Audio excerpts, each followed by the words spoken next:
नमस्कार, good evening. स्वागत आप सभी का हमारे यूट्यूब चैनल यूपीएससी वाला एस्पिरेंट में। आज हम बात करने वाले हैं यहाँ पर चिकित्सा विभाग की सबसे बड़ी जो अपडेट है उसके बारे में बात करने वाले हैं। आप सभी को मालूम है यहाँ पर कि जो चिकित्सा विभाग की 8 से बड़ी भर्तियाँ निकाली गई थी उनमें 7 का वेरिफिकेशन कंप्लीट हो चुका है। 7वीं भर्ती एएनएम का यहाँ पर वेरिफिकेशन आप सभी को मालूम है कि 13 तारीख से यहाँ पर वेरिफिकेशन शुरू होने वाला है, यानी कि कल से यहाँ पर एएनएम वालों का वेरिफिकेशन शुरू होने वाला है। बात करते हैं, मैंने पहले भी इस वीडियो के बारे में इस जानकारी के बारे में आपको बताया था कि जो फॉर्म रीओपन होने वाले हैं, वापस पोर्टल ओपन होने वाला है। जिनका फॉर्म पेंडिंग था वो वापस फॉर्म भर सकते हैं। तो बात वही उसी का नोटिस में लेके आया हूँ। यहाँ पर देख सकते हैं पूरा ऑफिशियल नोटिस है, 11/9/2023 का ऑफिशियल नोटिस है। इसमें ये कहा गया है कि नर्सिंग और पैरामेडिकल भर्ती 2023 में पेंडिंग रहे आवेदकों हेतु आवश्यक सूचना, यानी कि कुल मिलाकर जो 8 बड़ी भर्तियां हैं जिसमें नर्सिंग ऑफिसर, फार्मासिस्ट, एएनएम, इसके अलावा एलटी, आरटी, ईसीजी, डेंटल सहायक, इन सभी का जो भर्तियों का जिनका भी फॉर्म सबमिट नहीं हो पाया था 2022 की भर्ती में, ठीक है, उस समय आपने फॉर्म आपका मतलब पेंडिंग रह गया था और आपका लिस्ट में नाम नहीं आया था। उस वजह से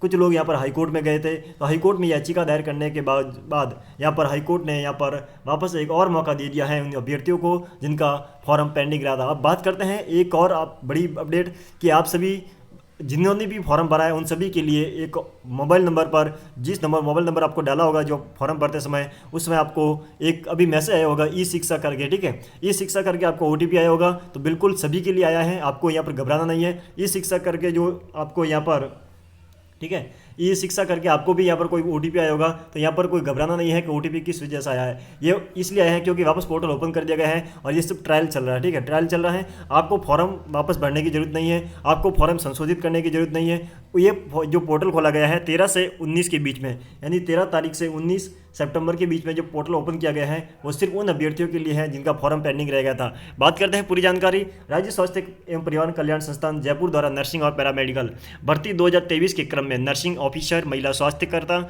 सहायक रेडियोग्राफर, फार्मासिस्ट और लैब टेक्नीशियन के पदों पर हेतु आवेदन करने वाले आवेदक जिनके द्वारा वर्ष 2022 की विज्ञप्तियों में नियमानुसार आवेदन शुल्क जमा करवाकर आवेदन भरे गए थे, ठीक है, आपने जो पेमेंट किया था उसके बाद यहाँ पर आवेदन फॉर्म भर दिया था, जिनके द्वारा वर्ष 2023 की विज्ञप्ति में पूर्व में निरस्त की गई विज्ञप्तियों की निरंतरता में समान पद के लिए ऑनलाइन आवेदन भरे गए थे। यानी 2023 में आपने जो फॉर्म भरा था उसमें आपका जो फॉर्म भरने के बाद किंतु इस संबंध में पर्याप्त अवसर दिए जाने के उपरांत भी आधार ई साइन शुल्क के अभाव में अथवा कैटेगरी परिवर्तन के कारण इनके आवेदन पेंडिंग रहे, यानी आपको जो आवेदन पेंडिंग रह गया था उनके बारे में बात की गई है। को माननीय राजस्थान उच्च न्यायालय जयपुर पीठ द्वारा एसबी सिविल रेट याचिका संख्या 13/708/2023 एवं अन्य कनेक्टेड याचिकाओं में दिनांक 6/9/2023 को दिए गए निर्देशों की पालना में बकाया शुल्क का भुगतान किया जाकर उक्त डिफेक्ट को दूर कर पेंडिंग आवेदन को आईडी जनरेट करने का हेतु दिनांक 13/9/2023 से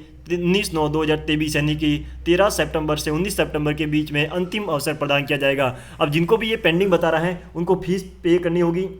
देख सकते हैं यहाँ पर उन सभी अभ्यर्थियों को फीस पे करने के बाद यहाँ पर अंतिम ऑप्शन देख सकते हैं, बकाया शुल्क भुगतान किया जाकर उसके बाद में आपको यहाँ क्या हो जाएगा, इन 13 से 19 के बीच में आपको क्या कर सकते हैं, अब फॉर्म पेंडिंग है उसको पूरा सक्सेस कर सकते हैं और अपनी जो आईडी जनरेट है वो कर सकते हैं, ठीक है, एप्लीकेशन नंबर जनरेट कर सकते हैं। उसके बाद भी अगर आपको आईडी जनरेट नहीं हो रही है तो उसके क्या करना है उसके भी बताते हैं कि वे इस अवधि का उपयोग कर अपनी ऑनलाइन एप्लीकेशन आईडी आवश्यक रूप से जनरेट करवा लें। ध्यान रहे कि नियमानुसार बकाया शुल्क जमा करने के उपरांत ही पेंडिंग स्टेटस से सक्सेस स्टेटस शुल्क रसीद में उपलब्ध होगा। यानी आपको क्या करना पड़ेगा, आपको पहले जो शुल्क है वो आपको देना पड़ेगा, जो भी शुल्क है 250, 300, 400 जो भी शुल्क है वो आपको देना पड़ेगा। उसके बाद ही आपको जो पेंडिंग स्टेटस है वो सक्सेस स्टेटस में बदला जाएगा, ठीक है।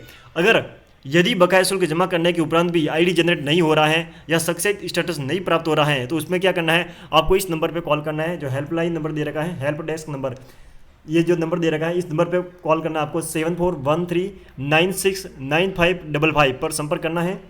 अगर आपका ये सब करने के बावजूद भी आपको पेंडिंग स्टेटस ही बता रहा है, ठीक है, तो आपको इस पर कॉल करना है। आपको यहाँ पर जो भी समस्या होगी आपका यहाँ पर निवारण किया जाएगा।